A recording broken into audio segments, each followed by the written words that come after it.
अस्सलाम वालेकुम, मैं हूँ ज़ुबारिया रहमान। आप देख रहे हैं मेरा यूट्यूब चैनल। आज मेरे साथ मौजूद है वकार मलिक साहब, फेमस यूट्यूबर हैं। सर कैसे हैं आप? अल्हम्दुलिल्लाह ठीक ठाक। Thank you for having me.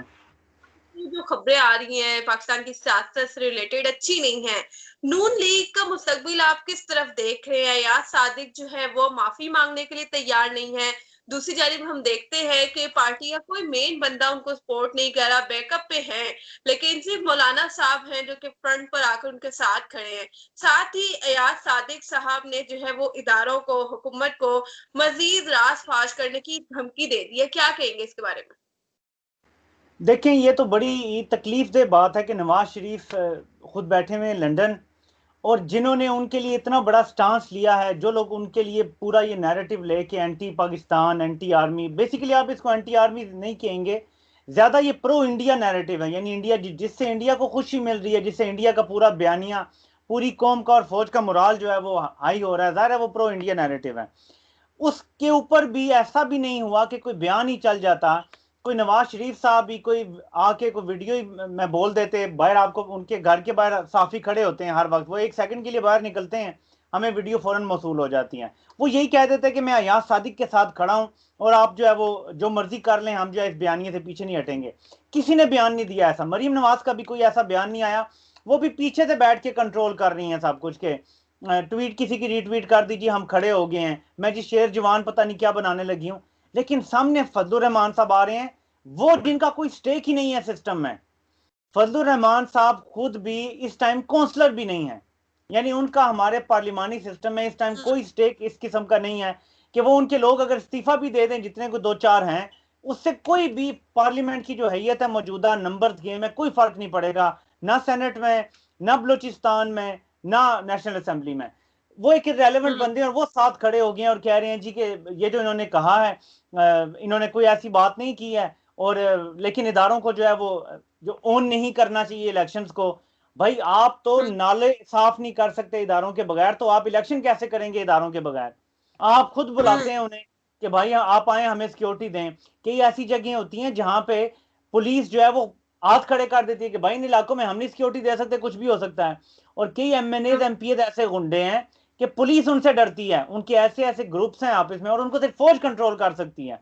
आप खुद बुलाते हैं फौज को और फिर आप कहते हैं आपको कौन रोक रहा है इंतखाबी इस्लाहात से। बहरहाल, तो इसका जो लुबे लुबाब है बात का, वो ये है कि अगर तो ये आप कहते हैं जी आपको गद्दार ना कहा जाए, ठीक है, कोई भी नहीं कहता, लेकिन आपको इतना तो करना चाहिए कि आप कह दें जी कि मेरे बयान से अगर 22 करोड़ लोगों को दुख पहुंचा है तो मैं माफी मांगता हूं। वो कहते हैं मैं माफी नहीं मांगता और मैं खड़ा हुआ हूं अपने बयान पे, और आप देखेंगे आने वाले दिनों में मेरे पास और भी कितने राज हैं। मतलब ये तो खुली खुली धमकी हो गई। इसके बाद क्या कसर रह जाती है? क्या गद्दार के यहां पे लिखा होता है कि आप गद्दार हैं?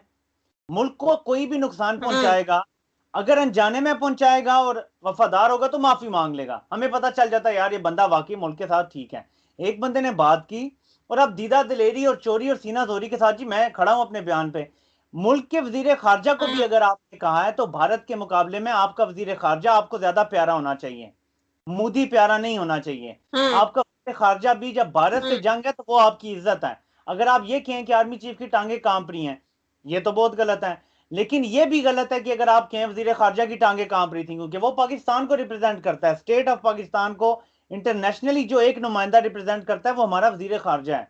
आप भारत को ये बता रहे हैं और उन्हें ये खुशी दे रहे हैं कि हमारा वजीर खारजा बुनियादी तौर पर आपसे डरता था, अभिनंदन यहाँ आया तो हमने कहा भाई हमें माफ कर दो, तुम अकेले ही को भारतीय को बॉलीवुड की मूवी है, हमारी सारी फौज को मार के तुम चले ना जाना भाई, हम तुम्हें खुद ही भेज देते हैं। मतलब इस किस्म का बयानिया बन रहा है ना जिसकी कोई तुक नहीं बनती। तो इसके बाद जो है आपको नजर आएगा, मुझे लग रहा है। क्या रोल आप देखते हैं जो बयानात इन्होंने दिए हैं, उससे भारत को काफी हद तक शय मिली है, वो काफी जो है वो खुश हुए इन सारे बयानात से। तो भारत का क्या किरदार है सब में?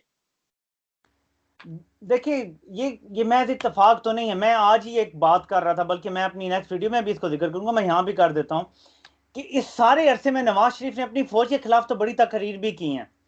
क्या एक बार जब से कश्मीर का ये दोबारा हुआ है, अनेक्स किया गया है दोबारा से, एक बार नवाज शरीफ ने कहा है कि मोदी इंतहा पसंद है? एक बार नवाज शरीफ या किसी नून लीग के बंदे ने कहा हो कि ये हिंदुत्व की जो आइडियोलॉजी है ये बर्बाद कर रही है और मुसलमानों के ऊपर वो जुल्म? एक बार आपने नहीं सुना होगा इनमें से किसी एक के मुंह से भी। कोई तो वजह है ना, हम्म। कोई तो है वजह कि वहां उनके खिलाफ कुछ नहीं, अपनी फौज के खिलाफ, और फिर भारत खुश हो रहा है। तो ये ताने बाने जहां जुड़ रहे हैं वो समझना हमारे लिए मुश्किल काम नहीं है। हम्म। बहुत शुक्रिया वकार मलिक साहब, आपने अपना कीमती वक्त हमें दिया। इंशाल्लाह आपसे दोबारा रब्ता करेंगे। अल्लाह हाफिज। अल्लाह हाफिज।